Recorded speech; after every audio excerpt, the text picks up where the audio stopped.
Good morning. Happy Monday. I hope you had a good weekend. Yesterday was nice, so it was nice to be outside and go for a walk. And I raked leaves a little bit, so hopefully you got to spend some time outside yesterday. The new plan came out today, so I'm going to put a link to that in Google Classroom. Just know that the live links for Read Aloud will be updated. So right now there's just links to the YouTube channel, but the Read Alouds will be done every day. So what happened last time we read about all the answers, I think it was Sophia was trying to talk Ava into doing that rope course, and she didn't want to. What we've learned about her is that she has some anxiety and a lot of fear.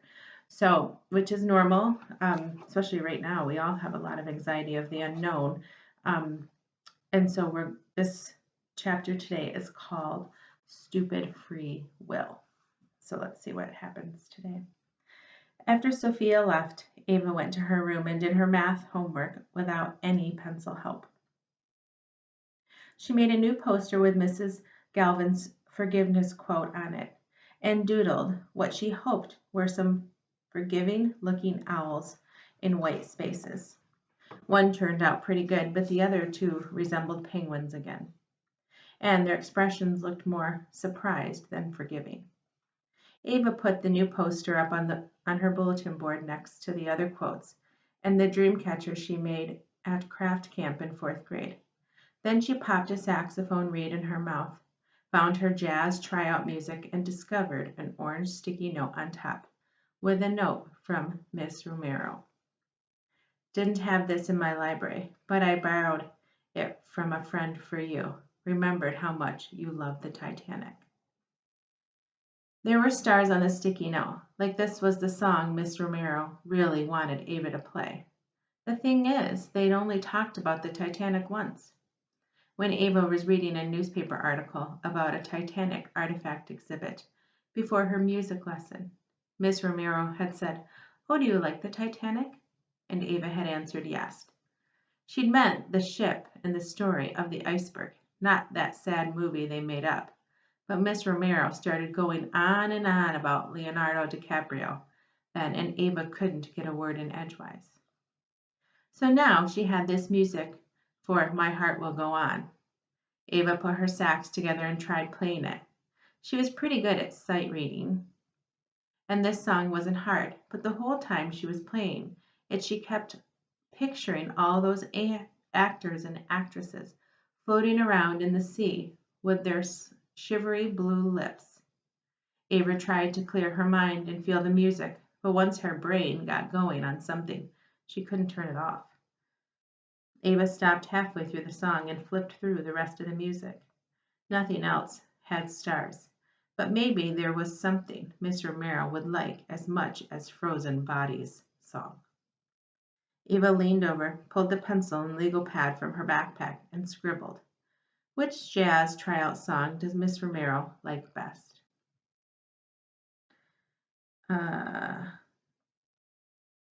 Monk Straight No Chaser, the voice answered. Ava found that one, but there was too much black on the page, too many quick notes. She played the first few lines.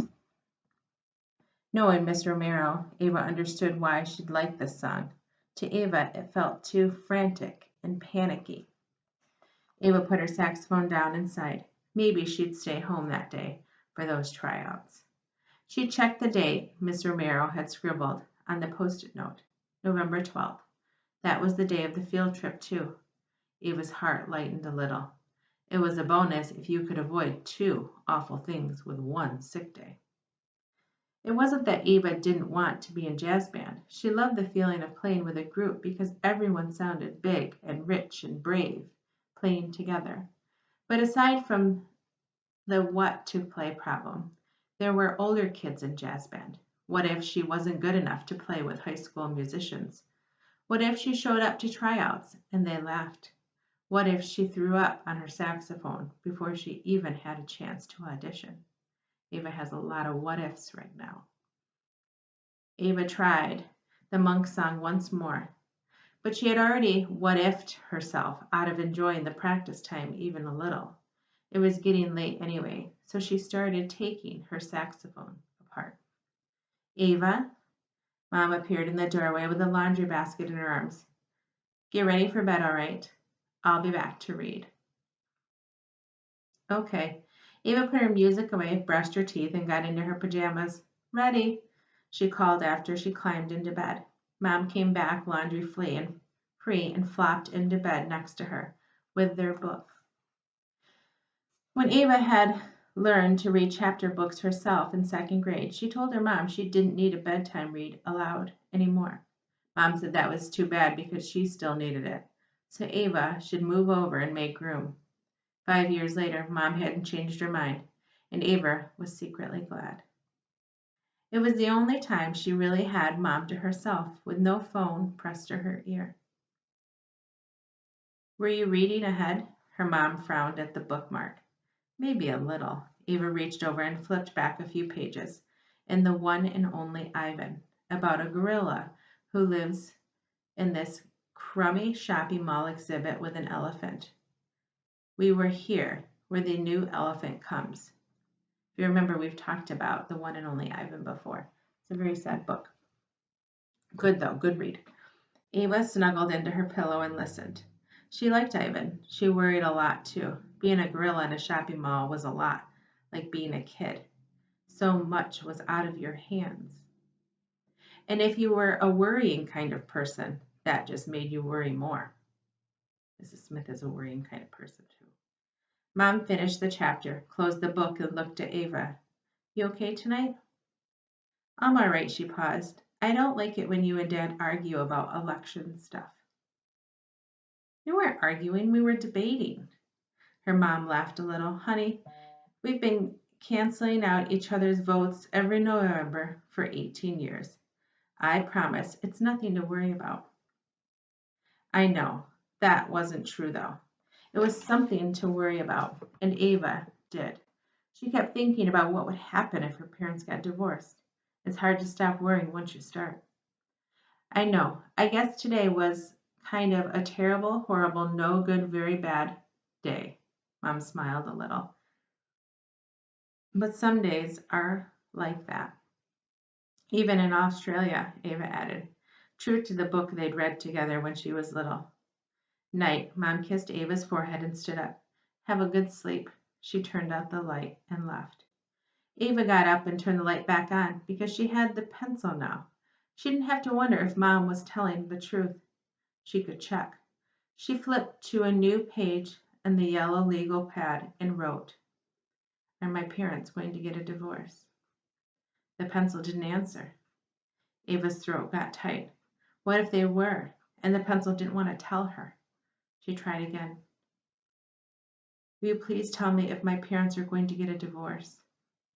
No, the voice said, and Ava felt relief was wash over her. But then she realized she wasn't sure what question it was answering. Did you mean no, my parents aren't getting divorced, or no, you won't tell me? No, I can't tell you. Why not? Ava wrote. Because your parents have free will like everyone else, the voice said crisply. Stupid free will again. Didn't the pencil understand? She needed to know so she could get some sleep. How could she make it answer? Ava bit the top of a pencil, thinking, then quickly took it out of her mouth. It's probably a bad idea to bite something that talked. The pencil already seemed impatient with her. Nibbling on it wasn't likely to improve their relationship. Finally, Ava had an idea. Sophie's parents had gone through a whole lot of lawyer stuff before they got divorced. It took months before anything really got done, so Ava wrote, Have my parents been to see a lawyer to talk about getting a divorce? No, the voice said. There was the answer. Ava put the pencil down, got into bed, and pulled the covers up to her chin.